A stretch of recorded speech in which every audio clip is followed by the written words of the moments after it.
So, kembali lagi dengan Ola Online YouTube channel. Depan aku ni ada water purifier daripada brand Panasonic. Okay, brand Panasonic ni macam-macam barang dah keluar, tapi aku fokuskan dululah, kita ambil satu-satu dulu. Okay, ni water purifier, right, 12,000 liter. Okay, 12,000 liter maksud dia apa? Sepanjang penggunaan, tak adalah sebotol ni 12,000 liter, bukan. 12,000 liter tu bermaksud ni, cartridge dia, penggunaan dia sehingga 12,000 liter. So agak-agak dalam 2 ke 3 bulan daily use. Okay, so yang ni pun kita ada jual cartridge dia sahaja.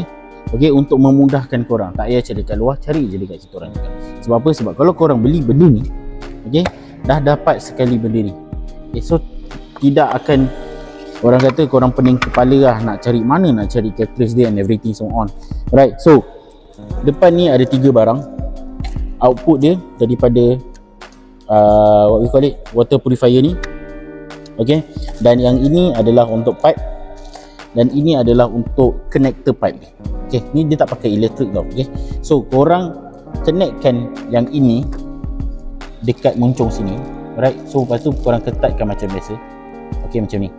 Alright, so yang ini korang masukkan dekat kepala pipe, tapi jangan risau sebab sini dah ada bush dia. Okay, rubber dia untuk air tak leaking lah. Okay, so yang ini kalau koyak ke apa, korang boleh cari kat hardware. Tapi kalau yang ini pun sama jugalah. Right, cartridge sahaja dan juga water purifier punya canister sahaja yang ada kita jual. Okay, berminat dengan item ni boleh klik link di bio dan jumpa lagi next item, next video. Bye bye.